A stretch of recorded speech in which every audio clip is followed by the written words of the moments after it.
मित्रों नमस्कार, मैं हूं राकेश कुमार। आप देख रहे हैं मत अभिमत।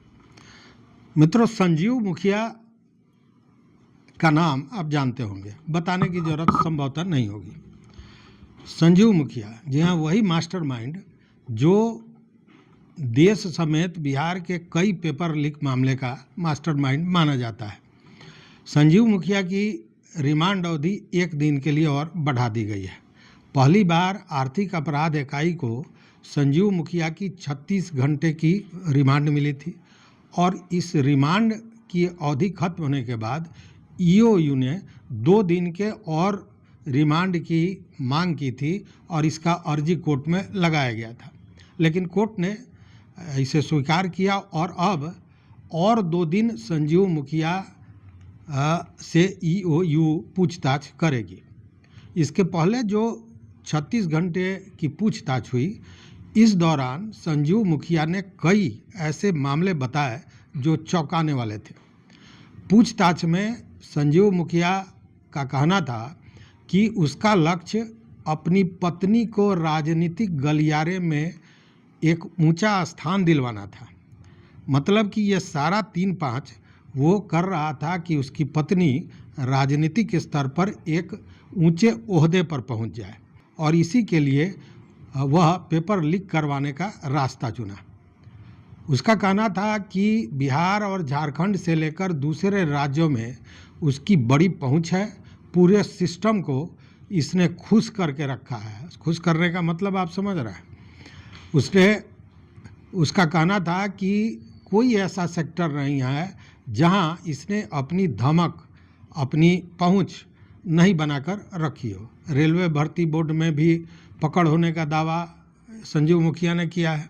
इसके साथ ही उसने एनटीए तक को मैनेज करने का भी दावा आर्थिक अपराध इकाई, सीबीआई और झारखंड पुलिस के सामने स्वीकार किया।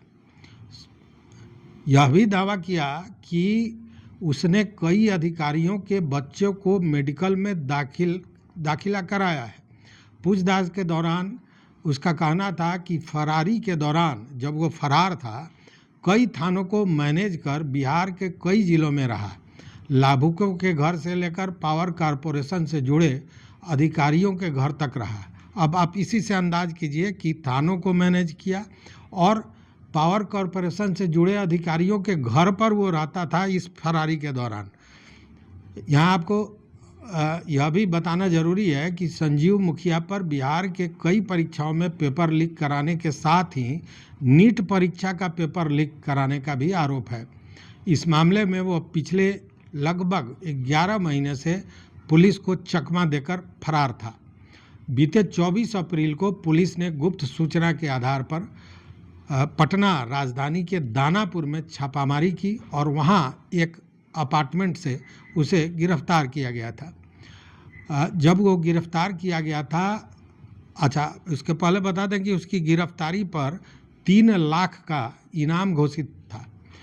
सूत्रों की माने तो संजीव मुखिया नेपाल भागने के बाद चुपचाप पटना लौट आया था। मैंने पहले तो नेपाल भागा था और उसके बाद चुपचाप जैसे कुछ मामला शांत हुआ वो पटना आ गया और तब से वो यहीं था और पटना में फिर एक नए गैंग का सृजन कर रहा था।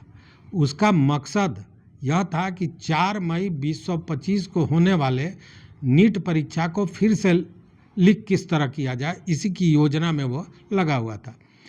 इसके लिए उसने कई नए सदस्यों की भर्ती भी की थी और पूरे साजिश को किस तरह योजनाबद्ध तरीके से अंजाम दिया जाए, इसकी तैयारी कर रहा था। पेपर लीक नेटवर्क में अब तक 30 से ज़्यादा लोग को ईओयू ने जांच में सामने लाया है और संजीव मुखिया एक संगठित नेटवर्क के माध्यम से पेपर लीक को अंजाम देता था, यह पूरी तरह स्पष्ट हो गया है। इस नेटवर्क में उसके परिजनों के अलावा कम से कम 30 से ज़्यादा लोग शामिल हैं जो अलग अलग राज्यों में फैले हुए हैं। हाल ही में 11 मई 2024 को झारखंड के देवघर से नीट पेपर लीक मामले में गिरफ्तार 6 लोगों में उसका करीबी चिंटू भी शामिल था, जिसे उसके रिश्तेदार के रूप में उसकी पहचान है। जांच में यह भी खुलासा हुआ था कि 5 मई की सुबह चिंटू को व्हाट्सएप पर नीट का प्रश्न पत्र और उत्तर कुंजी की पीडीएफ मिली थी, जिसे पटना के लर्न एंड प्ले स्कूल में प्रिंट कर छात्रों को रटाया गया था। इस मामले में यूओ के अनुसार संजीव मुखिया न सिर्फ क्वेश्चन पेपर छापने वाली एजेंसियों के संपर्क में था, बल्कि परीक्षा के ट्रांसपोर्टर्स जो ट्रांसपोर्टेशन का काम करते थे उनके कर्मियों को भी झांसा देकर वह प्रश्न पत्र निकाल लेता था।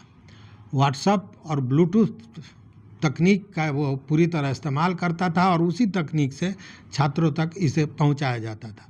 इस पूरे गिरोह को वह बाकायदा सैलरी देता था और बाइक की सुविधा दी जाती थी कि आवागमन उसका सुचारू रह सके। पहली बार 2010 में मेडिकल परीक्षा लीक मामले में संजीव का नाम सामने आया था। 2016 में उसे गिरफ्तार किया गया था, लेकिन साक्ष्य नहीं मिलने के चलते 2 महीने में ही उसे जमानत मिल गई थी। इसके बाद उसका नाम 2016 के सिपाही भर्ती में, 2020 में बीपीएससी शिक्षक भर्ती जो परीक्षा हुई थी उसमें जो पेपर लीक हुआ था उसमें भी नाम आया था। और ताज़ा मामले में जो आरोप है कि वह नीट का पेपर रांची और पटना के मेडिकल छात्रों से हल करवाकर लगभग 20 लाख रुपए प्रति छात्र वह वसूला था। इसमें से 30-32 लाख रुपए गिरोह के सरगनाओं को और बाकी रकम बिचौलियों में बांटी जाती थी।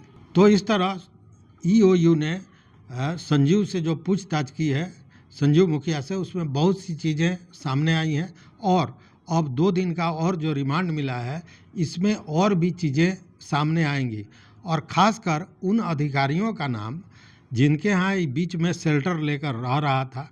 यह बड़ी बात होगी क्योंकि कई लोग और वैसे लोगों का भी पैर थरथरा रहा होगा, पसीने छूट रहे होंगे, जिसके बारे में उसने यह कहा कि कई पदाधिकारियों के पुत्र पुत्रियों का उसने मेडिकल में एडमिशन कराया है।